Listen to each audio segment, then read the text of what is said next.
California ਇੱਕ ਵਾਰੀ ਫਿਰ ਕੁਛ ਲੋਕਾਂ ਨੂੰ 5000 ਦੇ ਕਰੀਬ ਲੋਕਾਂ ਨੂੰ ਪੈਸੇ ਮੇਲ ਕਰਨ ਜਾ ਰਹੀ ਹੈ ਸਟੇਟ ਆਫ ਕੈਲੀਫੋਰਨੀਆ। ਇਹ ਮਿਡਲ ਕਲਾਸ ਟੈਕਸ ਰਿਫੰਡ ਹੈਗਾ ਹੈ। ਇਹ ਕਹਿੰਦੇ ਥੋੜ੍ਹਾ ਜਿਹਾ ਸਕੈਜੂਲ ਤੋਂ ਲੇਟ ਹੋ ਗਿਆ ਸੀ। 5000 ਦੇ ਕਰੀਬ ਲੋਕਾਂ ਜਿਹੜੇ ਆ ਕੈਲੀਫੋਰਨੀਆ ਦੇ ਵਿੱਚ, ਉਹਨਾਂ ਨੂੰ ਐਂਡ ਆਫ ਸਤੰਬਰ 2023 ਤੱਕ ਫਰੈਂਚਾਈਜ਼ ਟੈਕਸ ਬੋਰਡ ਵੱਲੋਂ ਇਹ ਪੇਮੈਂਟਸ ਭੇਜੀਆਂ ਜਾਣਗੀਆਂ, ਜਿਨ੍ਹਾਂ ਦਾ ਅਮਾਊਂਟ $200 ਤੋਂ ਲੈ ਕੇ $1050 ਤੱਕ ਹੋਊਗਾ। ਕੈਲੀਫੋਰਨੀਆ ਫੀਮਾ ਦੀ ਨਵੀਂ ਲਿਸਟ ਦੇ ਵਿੱਚ ਟੌਪ ਦੇ ਉੱਤੇ ਆਈ ਆ। ਫੀਮਾ ਦੀ ਇਹ ਨਵੀਂ ਲਿਸਟ ਬਣਾਈ ਗਈ ਆ ਵਨਰੇਬਲ ਟੂ ਵੈਦਰ ਡਿਜ਼ਾਸਟਰ, ਜਿੱਥੇ ਮੌਸਮ ਦੇ ਕਰਕੇ ਕੁਛ ਨਾ ਕੁਛ ਖਰਾਬੀਆਂ ਜਿਹੜੀਆਂ ਉਹ ਹੋ ਸਕਦੀਆਂ ਆ। ਸੋ ਕੈਲੀਫੋਰਨੀਆ ਨੇ ਇਸ ਦੇ ਵਿੱਚ ਕਹਿੰਦੇ ਆ ਵੀ ਟੌਪ ਦੇ ਉੱਤੇ ਆਏ ਹੈਗੇ ਆ। ਰੈਜ਼ਿਲੀਅੰਸ ਜ਼ੋਨਸ ਕਹਿੰਦੇ ਆ ਵੀ ਉਹਨਾਂ ਨੂੰ ਉਹਦਾ ਫੰਡਿੰਗ ਮਿਲੂਗੀ, ਜਿਸ ਦੇ ਲਈ ਫਲੱਡਿੰਗ, ਹੜ੍ਹਾਂ ਦੇ ਲਈ, ਅੱਗਾਂ ਦੇ ਲਈ, ਫਾਇਰਸ ਤੇ ਹੀਟ ਵੇਵਸ ਤੋਂ ਪ੍ਰਪੇਅਰ ਕਰਨ ਦੇ ਲਈ ਇਹਨਾਂ ਨੂੰ ਰਾਸ਼ੀ ਜਿਹੜੀ ਉਹ ਮਿਲ ਸਕਦੀ ਹੈਗੀ ਆ। ਹੁਣ ਤੱਕ 500 ਜਿਹੜੀਆਂ ਅਜਿਹੀ ਜ਼ੋਨਸ ਉਹਨਾਂ ਨੇ ਐਲਾਨੀਆਂ ਨੇ, ਆਇਡੈਂਟੀਫਾਈ ਕੀਤੀਆਂ ਨੇ, ਜਿਹੜੀਆਂ ਕਿ ਕਈ 100 ਮੀਲ ਦੇ ਦਾਇਰੇ ਦੇ ਵਿੱਚ ਆ ਜਾਂਦੀਆਂ ਆ। ਸੋ ਜਿਹੜੇ ਵੀ ਤੱਟ ਦੇ ਨਜ਼ਦੀਕ ਆ ਰਹੇ ਨੇ, ਉਹਨਾਂ ਦੇ ਵਿੱਚ ਕਾਫੀ ਜਿਹੜਾ ਰਿਸਕ ਆ ਉਹ ਵੱਧ ਨਜ਼ਰ ਆ ਰਿਹਾ ਆ ਨੈਸ਼ਨਲ ਰਿਸਕ ਇੰਡੈਕਸ ਦੇ ਜਿਹੜਾ ਉਹ ਮੁਤਾਬਕ।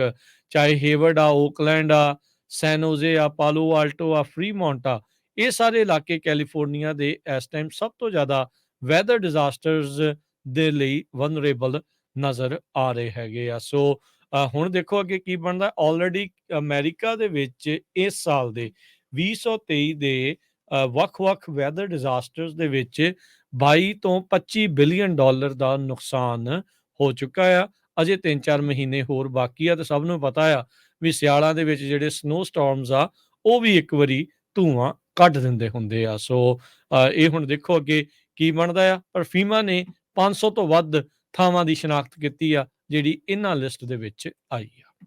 ਕੈਲੀਫੋਰਨੀਆ ਇੱਕ ਵਾਰੀ ਫਿਰ ਕੁਛ ਲੋਕਾਂ ਨੂੰ 5000 ਦੇ ਕਰੀਬ ਲੋਕਾਂ ਨੂੰ ਪੈਸੇ ਮੇਲ ਕਰਨ ਜਾ ਰਹੀ ਹੈ ਸਟੇਟ ਆਫ ਕੈਲੀਫੋਰਨੀਆ।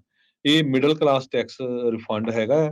ਇਹ ਕਹਿੰਦੇ ਥੋੜ੍ਹਾ ਜਿਹਾ ਸਕੈਜੂਲ ਤੋਂ ਲੇਟ ਹੋ ਗਿਆ ਸੀ। 5000 ਦੇ ਕਰੀਬ ਲੋਕਾਂ ਜਿਹੜੇ ਆ ਕੈਲੀਫੋਰਨੀਆ ਦੇ ਵਿੱਚ, ਉਹਨਾਂ ਨੂੰ ਐਂਡ ਆਫ ਸਤੰਬਰ 2023 ਤੱਕ ਫਰੈਂਚਾਈਜ਼ ਟੈਕਸ ਬੋਰਡ ਵੱਲੋਂ ਇਹ ਪੇਮੈਂਟਸ ਭੇਜੀਆਂ ਜਾਣਗੀਆਂ, ਜਿਨ੍ਹਾਂ ਦਾ ਅਮਾਊਂਟ $200 ਤੋਂ ਲੈ ਕੇ $1050 ਤੱਕ ਹੋਊਗਾ। ਕੈਲੀਫੋਰਨੀਆ ਫੀਮਾ ਦੀ ਨਵੀਂ ਲਿਸਟ ਦੇ ਵਿੱਚ ਟੌਪ ਦੇ ਉੱਤੇ ਆਈ ਆ।